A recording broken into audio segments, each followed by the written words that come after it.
Antes das multidões, Jesus escolheu pessoas.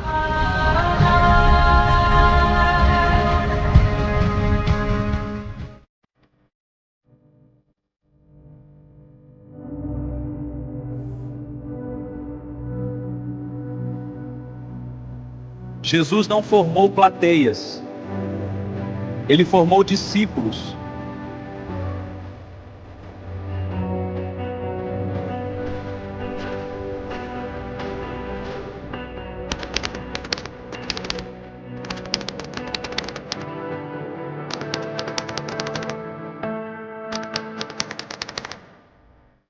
Discipulado é vida compartilhada.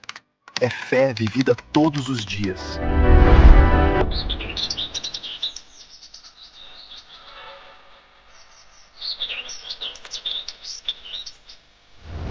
O reino cresce de coração para coração.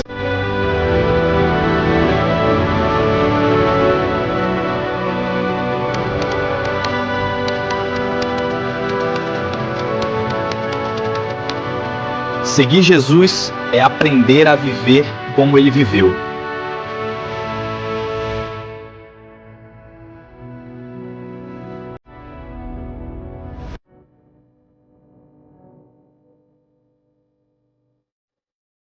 É muito bom estar aqui com os irmãos, poder voltar aqui a essa tribuna para trazer uma palavra, e principalmente sobre esse tema, que é o tema de discipulado, que eu gosto muito.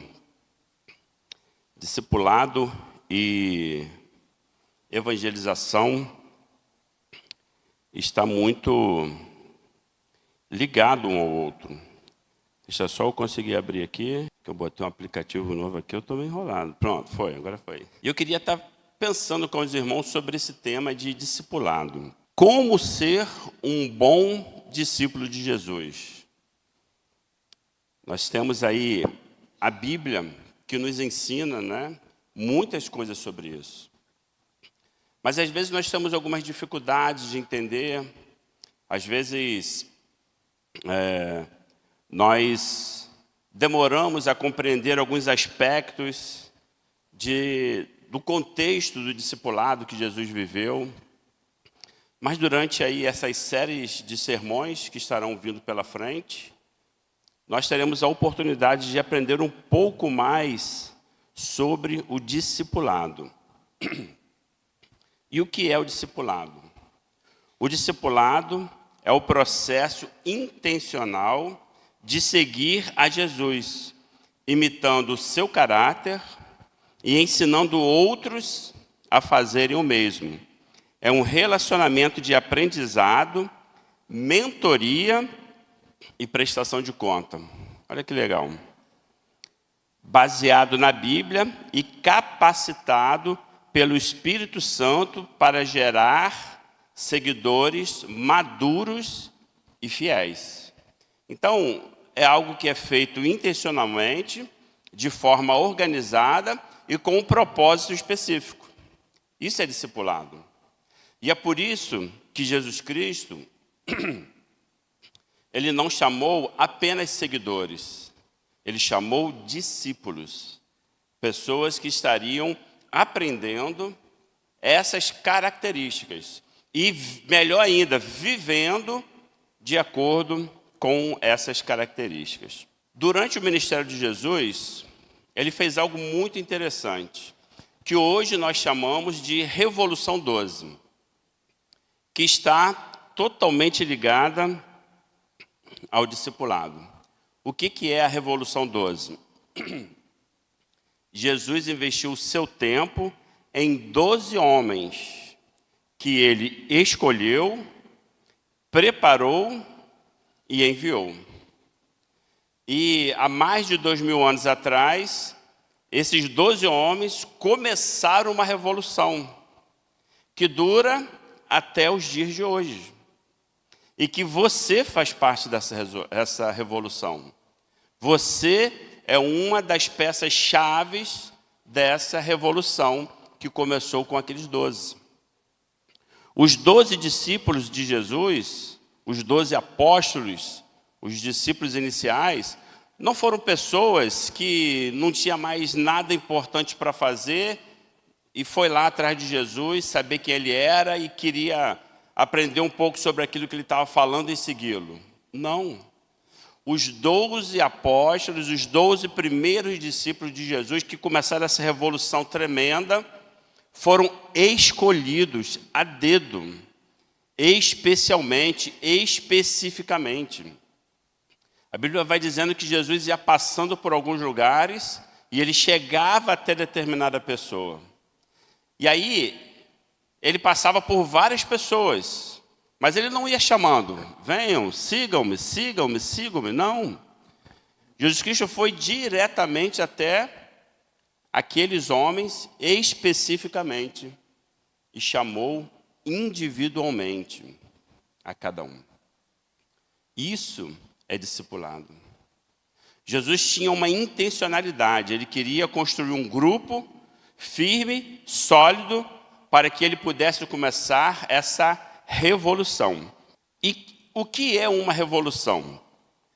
Revoluções acontecem como processos radicais e rápidos de mudança estrutural, motivados por crises internas, insatisfação popular profunda e novas ideologias.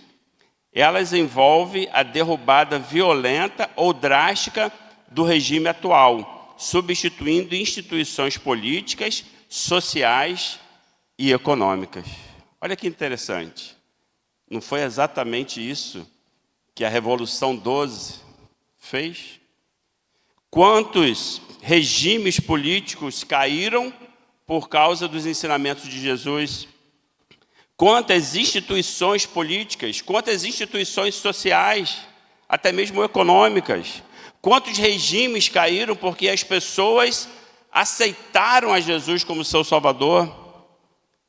Quantas vidas foram mudadas? E interessante que aqui fala assim, ó, derrubada violenta. Pastor, mas nós somos da paz. Mas a Bíblia diz de que quando depender de vós, tendes paz com todos. Às vezes não depende de você ter paz. Porque às vezes a pessoa quer o quê? Guerra. E o que nós devemos fazer? Guerrear, mas com as armas do Espírito Santo. Porque como eu disse aqui antes, o Espírito Santo ele nos capacita. Durante o discipulado nós somos capacitados pelo Espírito Santo para guerrear. Pastor, a gente vai então sair brigando com todo mundo? Não, porque a guerra que nós participamos é uma guerra espiritual. É uma batalha espiritual. Uma batalha onde o inimigo tem tentado destruir as pessoas, destruir as organizações, destruir a família, destruir as nações. Mas Deus, através de toda a história, ele tem usado pessoas que se submetem a ele para poder ser ferramentas em suas mãos para, usados pelo Espírito Santo, combater o inimigo. E nós somos também essas pessoas. Durante toda a história, desde o cristianismo e até mesmo desde antes, né? Com o povo de Israel, até hoje, Deus tem usado pessoas para essa tarefa. Então, eu disse aqui que Jesus Cristo, ele escolheu, preparou e enviou. Em Mateus capítulo 4, 19, diz assim: aquele que vier após mim, eu os farei pescadores de homens. Pode botar aí. Jesus Cristo chamou os seus discípulos para serem pescadores de homens. Pode botar o Mateus 4,19, para nós lermos como está aí o texto bíblico. Então Jesus lhes disse: sigam-me e eu os farei pescadores de homens.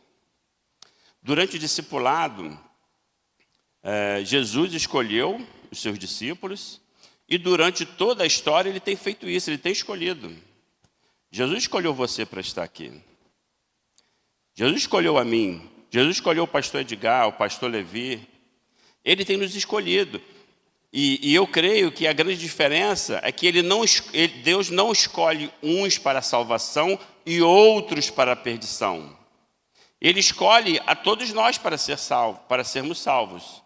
Aqueles que rejeitam, que não querem.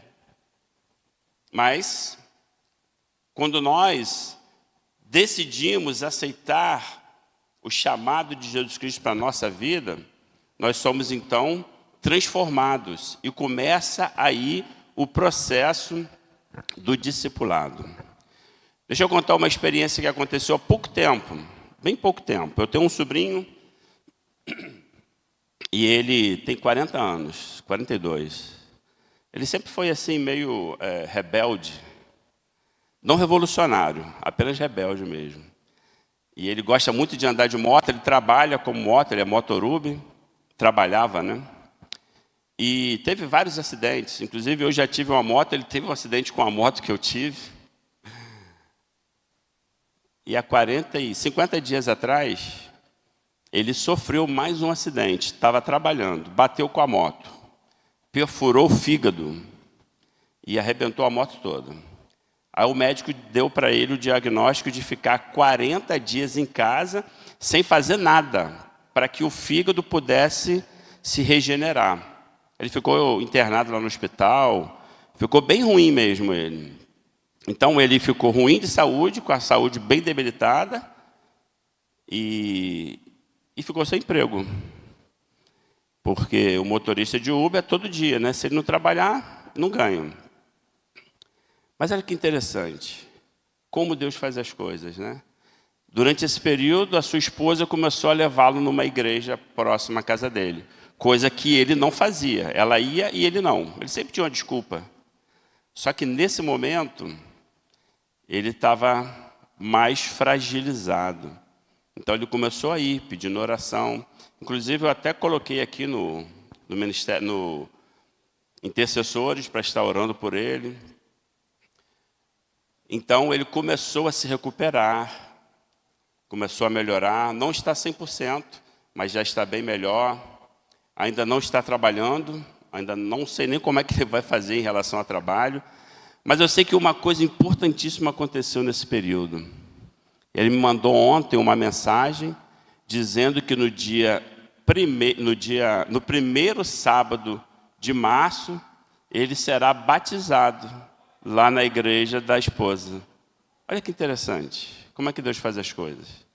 Então, algo que a princípio era uma informação muito ruim, era uma situação terrível, porque ele ficou com a saúde, correndo até o risco de morrer, perdeu o seu sustento, mas em meio a tudo isso, ele conseguiu se encontrar com Jesus.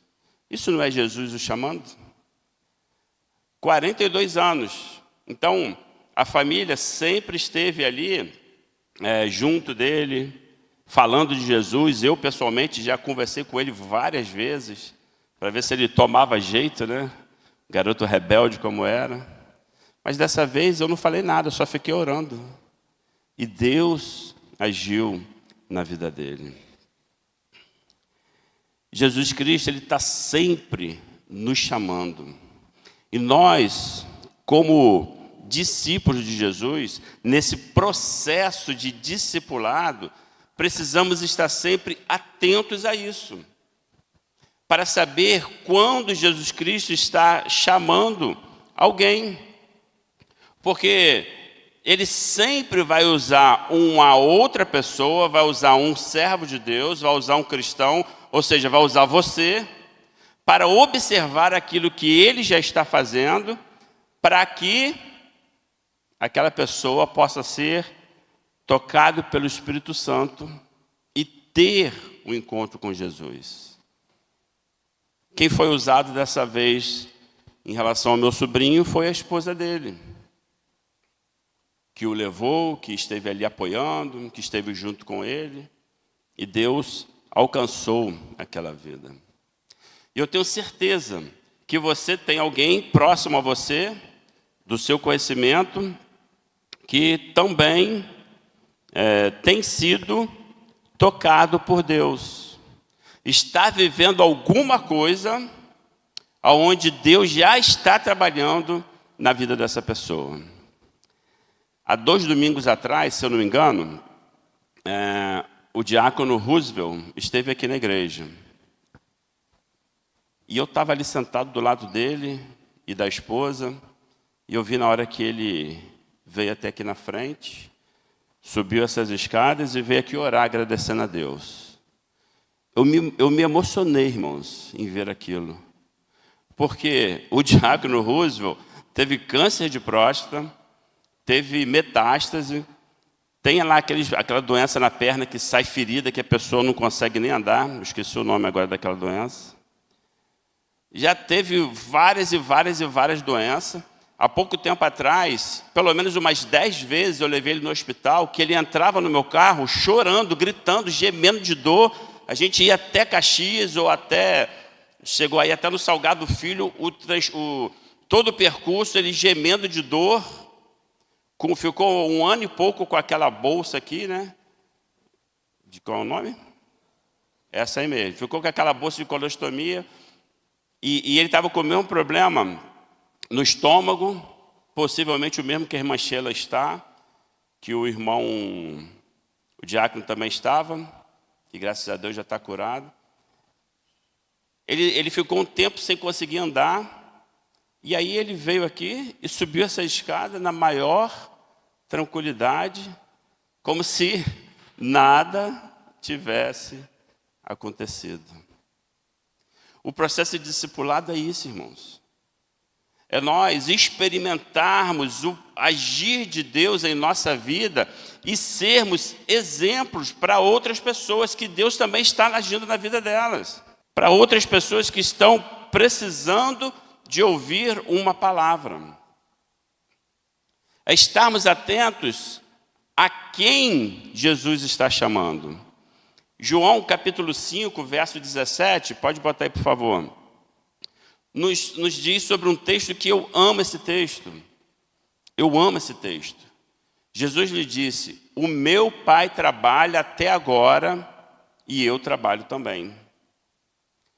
Jesus está sempre trabalhando.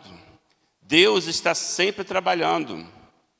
E quando nós vemos Jesus trabalhando, isso é um convite para nós nos juntarmos a Ele naquilo que Ele já está fazendo.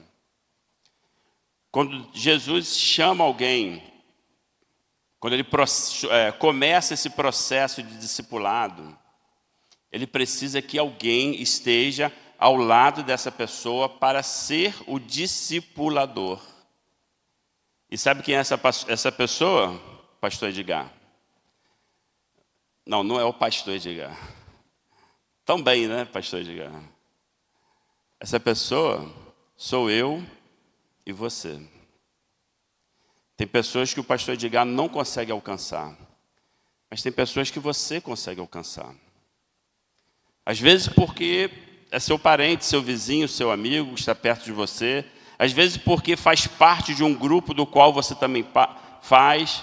Às vezes porque tem um discurso, tem um diálogo, tem um modo de falar como você tem. Às vezes por causa da profissão, às vezes por causa das amizades. O discipulado é isso, é nós estarmos atentos àquilo que Deus está fazendo, nos juntarmos a Ele e sermos discipuladores. E abrir a boca para falar. E deixar o Espírito Santo fluir através de nós. E deixar que a palavra de Deus alcance os corações. E isso é inevitável, sempre vai acontecer. Sempre Ele vai alcançar pessoas através de nós. Mas tem um detalhe aqui muito importante. Nós precisamos estar muito atentos, porque tem um detalhe que João vai nos dizer lá em 2 João capítulo 1. Olha que interessante. Às vezes nós queremos, né, falar de Jesus, e aí a gente vai falar com qualquer pessoa. Mas nós precisamos buscar a Deus em oração, buscar orientação, estarmos com os ouvidos abertos para ouvir a resposta de Deus. 2 João 2,19. Ele vai nos dar uma observação em relação a isso. Não conseguiu? 2 João... Não, desculpa, 1,19. Tinha alguma coisa errada. Também não tem? 2 João... É porque é só um capítulo, né? É 2 João, aí versículo 19, versículo 1... Não, peraí. 2 João 1, versículo 9. Eu falei 19. Aí, ó. Estou um pouquinho nervoso. Foi. Todo aquele que não permanece no ensino de Cristo, mas vai além dele, não tem Deus. Olha só, irmãos, presta atenção. Aquele que permanece no ensino tem o Pai e também o Filho. Se alguém vier a vocês e não trouxer esse ensino, não o recebam em casa e nem o saúdam. Próximo. Pois quem o saúda se torna participante das suas obras malignas. João está dizendo que tem pessoas que nós não devemos nem saudar, e muito menos receber em nossa casa. Pastor, quem são essas pessoas? Eu não sei. Eu não sei. Não tenho a mínima ideia. Não consigo distinguir quem são essas pessoas. Porque às vezes alguém pode ter ali aquela máscara de cordeiro, né? Alguém pode ter ali aquela aparência doce. Eu lembro que, só fazendo um parênteses aqui, eu lembro que eu fui evangelizar no Turano, junto com os irmãos uma vez. Aí a gente foi lá no meio da rapaziada lá, né, com um instrumento de trabalho, né? E tinha um garoto lá, um rapaz, dos 19 anos. Bonito. Imagina um garoto bonito. Irmãos, eu não sou chegado a ficar elogiando o homem, não. Mas imagina um garoto bonito, modelo, estilo modelo. Com os olhos azuis claros, loirinho, um garoto bonito. E eu olhei para ele, e ele com um fuzil na mão. Eu falei, rapaz, eu acho que você está no lugar errado. A foto está destoando da paisagem. Ninguém imagina chegar aqui e encontrar um rapaz igual a você nesse ambiente. Aí o chefe lá que estava controlando a área lá, ele falou, já falei isso para ele, pastor, ele está no lugar errado. Às vezes a gente olha e a gente fala, duvido que essa pessoa aí seja alguma coisa ruim. Desse jeito, com essa cara de anjo, com essa cara de bonzinho. E às vezes são essas pessoas que são aquelas pessoas que a gente não deveria nem saudar. Então, eu não sei quem é, mas uma coisa eu tenho certeza absoluta. Se você perguntar ao Espírito Santo, ele vai te dizer. Porque eu já tive situações, irmãos, que eu olhava para a pessoa e não dava nem coragem de chegar perto. A pessoa fedida, a pessoa suja, a pessoa feia, a pessoa maltratada, imunda. E o Espírito Santo dizer, é esse aí. Esse é o teu próximo. É esse que nesse momento eu estou tocando no seu coração. Alguns irmãos estiveram um tempo atrás, lá na congregação lá de Resende, que o pastor está hoje, e nós fomos fazer um evangelismo, estávamos lá na praça, e de repente veio um homem lá drogado, embriagado, endemoniado, estava tudo misturado. Não sei se os irmãos lembram. Quem estava aí nesse dia? Levanta a mão. Irmãos, aquele homem veio, e aí, eu não sei se foi ele, se foi o que estava nele, ou se foi os irmãos que estavam junto. Eu sei que no final das contas, quem chegou primeiro no homem foi eu. Não sei se me empurraram, vai pastor, que é contigo. Quando eu abracei aquele homem, quase que eu caí. um cheiro que estava fedido, a mistura de bebida velha com suor azedo, com aquela coisa doida. Irmãos, eu vou confessar, eu tive nojo, não da pessoa, mas daquela situação naquele momento. E aí eu comecei a orar por ele, os irmãos chegaram perto, começaram a orar. O Fábio Bertolino estava junto e começou a orar, e começamos a clamar, e o culto acontecendo, e aí veio uma mulher que estava junto e começou a perturbar também, e começou a briga, e daqui a pouquinho um homem começou lá a se agitar com força, e as pessoas não conseguiam segurar. A gente não estava conseguindo segurar, irmãos. Aí de repente, do nada, me veio o irmão João Pires, ele não está aí hoje não, né? Irmão João Pires. Veio de lá de não sei de onde, olhou para mim, espera aí, pastor. Paulo Pires, desculpa. Aí vai o irmão Paulo Pires, devagarzinho, e eu pensando, irmão, você vai fazer alguma coisa, faz logo, porque está difícil aqui. Aí o irmão Paulo Pires foi lá onde estava o material dele, aí volta com a mão pingando. Devagarzinho. Aí chegou perto da gente que estava ali orando aquele negócio todo. Ele estava com a mão cheia de óleo, irmãos. Ele levantou a mão, botou a mão na testa daquele homem e falou assim: sai agora, em nome de Jesus. O homem, puf, caiu e acalmou. E eu, ufa, graças a Deus. Irmãos, o negócio é assim, a gente ri, eu já ri disso, mas na hora foi tenso, irmãos. Tem mais alguém aí que está lembrando disso agora? O negócio foi tenso, irmãos. Só que naquele momento era aquele homem que precisava de nós. Era quem Deus estava trabalhando naquela vida. Eu não sei como é que ficou depois, nós entregamos lá na mão da igreja lá para trabalhar com aquele homem.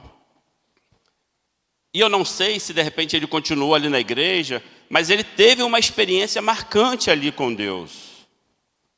O discipulado é quando nós temos essas experiências, quando nós deixamos o Espírito Santo agir em nossa vida e principalmente através da nossa vida. Até mesmo porque nós não sabemos. Às vezes nós achamos, e normalmente o nosso achar é tendencioso, né? A gente olha assim, poxa, aquele homem ali daria um bom crente, aquela senhora ali daria uma boa crente. Vou lá evangelizar. Mas poucas pessoas querem evangelizar lá no Chapadão, lá na Rocinha, lá no Vidigal. Se bem que no Vidigal tem bastante gente, que agora é a favela turística, né? Nós precisamos, irmãos, estar atentos.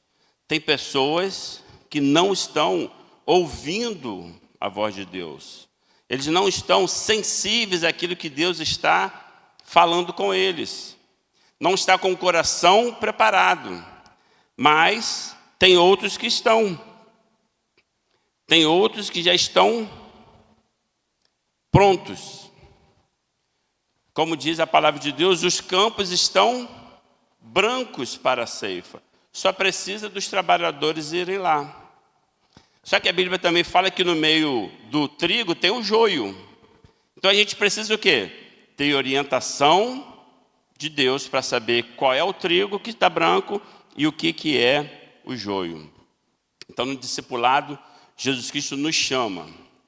Chama aquelas pessoas que precisam ter uma vida transformada e chama a mim e a você para sermos instrumentos de Deus na transformação dessas vidas. Às vezes a pessoa está precisando ali daquele pontapé inicial, né? E aí o texto, o trabalho de discipulado, ele também vai nos dizer que Jesus Cristo preparou os seus discípulos. Então, primeiro ele chamou os seus discípulos e depois ele preparou. Porque é assim que Deus faz conosco. Ele não nos manda, né, de qualquer forma. Eu vou lá e vou fazer e pronto. O Espírito Santo vai nos preparando. Às vezes, o preparo, né, e na maioria das vezes o preparo acontece quando nós estamos buscando a Deus em oração e lendo a Bíblia todos os dias. Porque o que você vai falar para alguém? Você vai falar aquilo que o Espírito Santo te trouxe à memória. Se você não lembrou, não leu nada na Bíblia, o que ele vai trazer à memória? Nada. Se não tem nada na sua cabeça sobre a palavra de Deus, ele não vai fazer você lembrar de nada. Então é preciso ter essas informações, é preciso ter a palavra de Deus em nossa mente. E também uma outra forma é através de estudo sistemático, na escola dominical, ler livros, fazer cursos, né, trabalhar, fazer ali como a irmã Lisa, que trabalhou aí há muitos anos, não sei se ainda está trabalhando, com a PEC, né, irmã? Evangelização de criança, está lá no Viver, está lá no Viver, que é também no Chapadão, e está desenvolvendo um trabalho lá de crianças que poderiam estar sendo encaminhadas para muitas coisas ruins, que o que não falta ali é coisas ruins, mas, através do esforço da irmã e dos outros missionários que ali estão sendo orientados, preparados, discipulados no caminho de Cristo. E cada dia nós temos essa oportunidade de participar dessa preparação. Tanto preparando outros, quanto preparando a si mesmo. Coloca o Lucas 6, 9. Agora está certo. Lucas 6, 9. Nós precisamos ter uma formação contínua, um preparo contínuo. Jesus lhes disse, eu pergunto, o que é permitido fazer no sábado? O bem ou o mal? Salvar a vida ou matar? Aí, ó, eu falei errado de novo. Botei a referência errada aqui, meus irmãos. O texto que eu queria dizer é, o discípulo não está acima do seu mestre, mas todo aquele que for bem preparado será como o seu mestre. Ou, em algumas versões, basta ao servo ser como o seu senhor. Basta ao discípulo ser como o seu mestre. Então, a preparação do discipulado, a maior delas, a mais importante, é nós sermos igual a quem? Ao nosso mestre, Jesus Cristo. Fazer aquilo que ele fez. Sermos orientados, né, e aceitarmos essa orientação que ele nos deu. Jesus ensinou que ser discípulo exige renúncia. Se alguém vier após mim, negue-se a si mesmo e tome cada dia a sua cruz e siga-me. Isso é preparação. Nós precisamos estar renunciando à nossa carne, tomando a nossa cruz e seguindo a Jesus a cada dia. Porque quando fazemos isso, estamos nos preparando para conseguir vencer e também para ensinar outros a como vencer. Eu já tive algumas dificuldades na vida, né? Já passei algumas dificuldades. E às vezes, as pessoas vêm desabafar comigo, vêm conversar comigo sobre algum problema que está vivendo. E aí eu percebo que o conhecimento que eu adquiri naquela dificuldade que eu tive na vida é exatamente a experiência que aquela pessoa agora está precisando ouvir um conselho sobre. E que lá atrás eu sofri, mas aprendi. E agora é o momento de compartilhar, de ensinar, de discipular alguém naquilo que eu já experimentei. E aí a pessoa consegue aprender com aquilo. E aí a pessoa consegue, e eu procuro sempre, né, levar a pessoa a ter um encontro com Jesus Cristo através dessas experiências, e alguns conseguem enxergar isso e ver que somente Jesus Cristo estará ajudando a pessoa da forma adequada naquele problema que ela está passando naquele momento. Discipulado é também preparação. É nós negarmos, às vezes, a nossa vontade e sempre fazermos a vontade de Deus, daquilo que Ele quer para nós.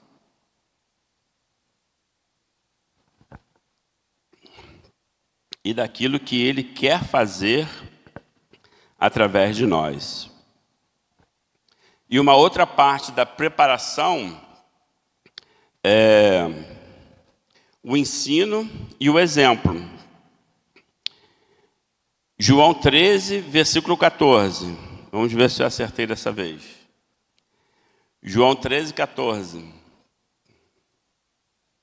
Aqui vai nos mostrar sobre coisas que Jesus fez e que nos ensinou. Pois bem, se eu, sendo Senhor e Mestre de vocês, lavei os pés de vocês, então vocês também devem lavar os pés uns dos outros. Pode colocar o outro verso. Eu dei o exemplo para que, como eu fiz, também o façam. Isso é o discipulado. É nós fazermos aquilo que nós aprendemos de Jesus Cristo.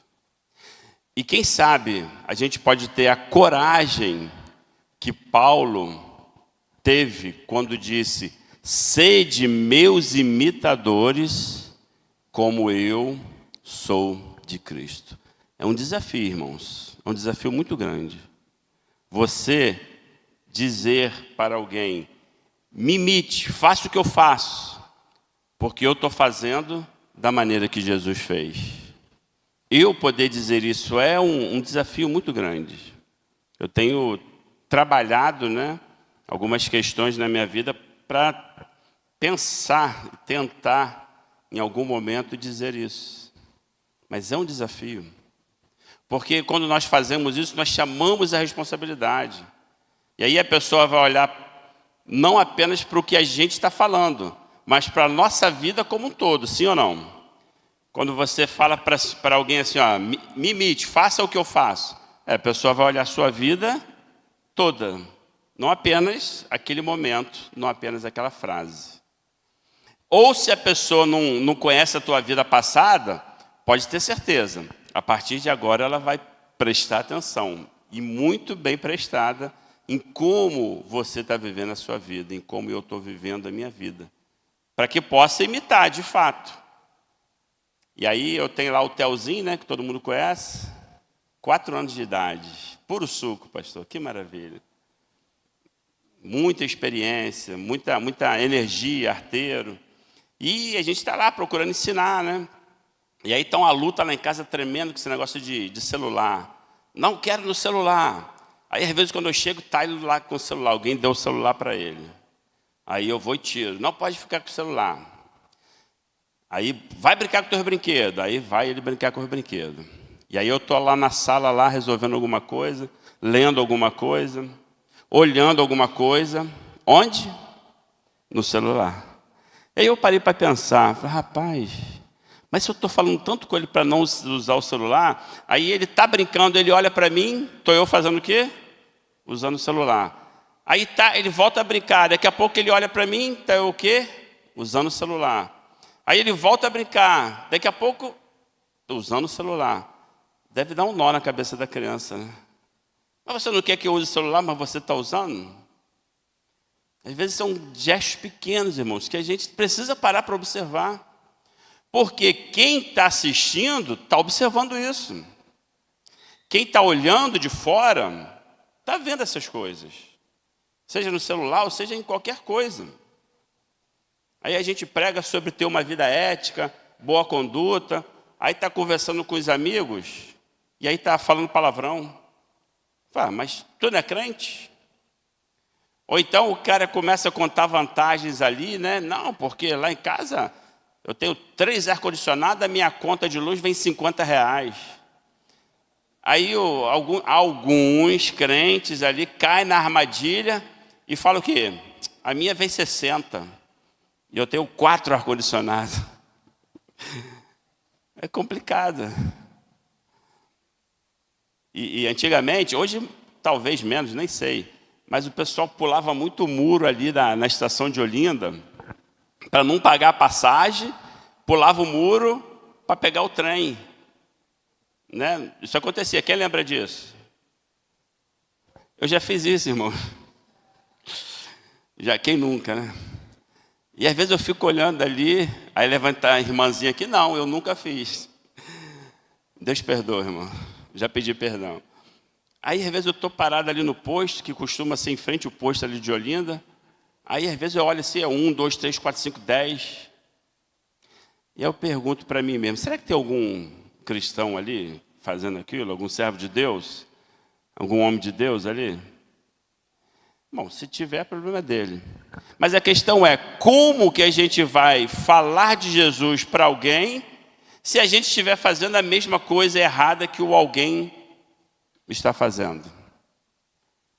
Nós precisamos ser como nosso mestre. Nós precisamos seguir o exemplo de Jesus. Isso é discipulado. Observar as coisas corretas que ele fez e fazer. E deixar as coisas erradas que nós fazíamos. Quem lembra daquela pulseira, lá de 20, 30 anos atrás, o QJF? Tem alguém lembra disso aí? O que Jesus faria?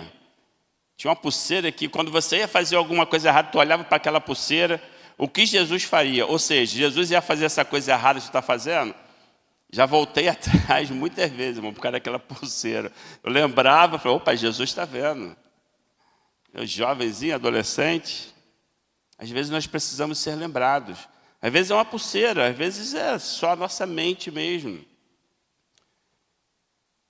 Quando vamos discipular alguém, como vamos falar com alguém, precisamos viver aquilo que estamos falando. E não há exemplo maior do que o de Jesus Cristo. Paulo também foi um grande exemplo, mas não há exemplo maior que o de Jesus. Precisamos ser como o nosso mestre e ser discipulado. E por fim, completando o processo do discipulado de Jesus, o que ele fez com os seus discípulos? Mateus 28, 19 e 20. Pode colocar, por favor. Ele os enviou. É o que nós chamamos de ide, o grande ide de Jesus. Quando Jesus, finalizando o seu ministério, ele dá as instruções finais. Então, esse então, irmãos, ele tem um sentido de 4 anos e meio falando com vocês, ensinando vocês, chamando vocês, sendo exemplo para vocês, fazendo junto com vocês, chorando com vocês, sofrendo com vocês. Tudo isso que nós vivemos nesses 4 anos, nesses 3 anos e meio. Então, depois de todo esse processo de discipulado que vocês passaram, eu quero dizer uma coisa para vocês. Vão e façam discípulos de todas as nações, batizando-as em nome do Pai, do Filho e do Espírito Santo, e ensinando-as a obedecer a tudo que eu ordenei a vocês. E eu, Jesus Cristo, estarei sempre com vocês até o fim dos séculos. Amém? E todo mundo obedeceu, todos os discípulos? Não. Não obedeceram. Ficaram na primeira igreja batista de Jerusalém, quietinhos lá, louvando a Deus, cultuando. Ficaram ali, irmãos. Eles evangelizavam, eles falavam de Jesus, eles faziam discípulos, mas de uma forma bem discreta, bem calma, bem tranquila. Não tinham entendido totalmente a coisa toda. Aí veio lá o dia do Pentecostes, né? Quando Pedro, tomado pelo Espírito Santo, fez aquela grande pregação que muitos se converteram, mas mesmo assim, aqueles discípulos ali que experimentaram pessoalmente com Jesus, não conseguiram se despertar, não conseguiram sair. Ali não falou todas as nações? Eles não foram para lugar nenhum, eles ficaram. Mas Deus, que não está de brincadeira, Deus, que tem sempre as coisas dentro daquilo que Ele programou, Ele falou o quê? Vocês não vão não? Então peraí que eu vou arrumar um negócio para vocês irem. E aí permitiu que aquelas pessoas da época com o coração duro provocassem a ira de Tito, o imperador romano. E lá pelo ano 70, o que Tito fez? Mandou o seu exército, botou fogo em Jerusalém, queimou tudo, destruiu o templo e fez todo mundo correr, cada um para um lugar para se salvar. O que aconteceu com os cristãos? Perseguição dos judeus, perseguição dos romanos, destruição, aquele negócio todo. Os cristãos começaram, igual barata tonta, cada um corria para um canto. E aí foram parar na Etiópia, na África, foram parar na Espanha, foram parar na Ásia, na Europa, foram para tudo quanto é lugar. Foram cumprir o ID de Jesus. Completaram o processo do discipulado. Porque era necessário fazer aquilo acontecer. Isso nos mostra, irmãos, de que às vezes a gente não pode, depois de passar por quase todo o processo discipulado, quando chega no finalzinho, que o mestre fala assim, estão prontos, está aqui o certificado carimbado, é só ir. Aí às vezes o que a gente faz? A gente vai para frente da Netflix, maratonar lá. Não, primeiro eu vou assistir todas as pregações de Spurgeon. Primeiro eu vou assistir todas as mensagens que Billy Graham pregou no Brasil e nos Estados Unidos. Primeiro eu vou ler todos os livros sobre avivamento, sobre Pentecostes, sobre o milagre da Rua Aziza. Primeiro eu vou ler toda a vida de Calvino, Martinho e Lutero. Primeiro eu vou saber qual foi o método que John Wesley usou na igreja metodista. Ela é metodista porque tem um método. Depois eu vou fazer alguma coisa. O problema é que às vezes a gente planeja exatamente isso. Aí no meio do caminho, Deus vem e muda. Deus faz um jovem, ou não que faça, mas permite que um jovem bata com a sua moto e se machuque severamente e perca o seu emprego, para poder então entender de que ele precisava de uma transformação de vida que há 40 anos ele não conseguia entender. Mas em 40 dias ele conseguiu. Olha que interessante. O discipulado, irmãos, ele está aí para nos ensinar, para nos levar a algo melhor. É o método que Jesus utilizou. Se Jesus utilizou, pode ter certeza, é perfeito. É o melhor que tem. Trazer, preparar e enviar. E quando envia, o que acontece? Começa tudo de novo, porque aquele que foi enviado vai trazer, preparar e enviar. Então começa ali um reprocesso que não vai acabar nunca. Por isso eu e você estamos aqui sentados nesse banco hoje, louvando ao nosso Senhor. Porque o processo de discipulado, ele não para nunca. Como disse ali, Mateus 28, 19 e 20, até que Jesus volte, até o fim dos tempos.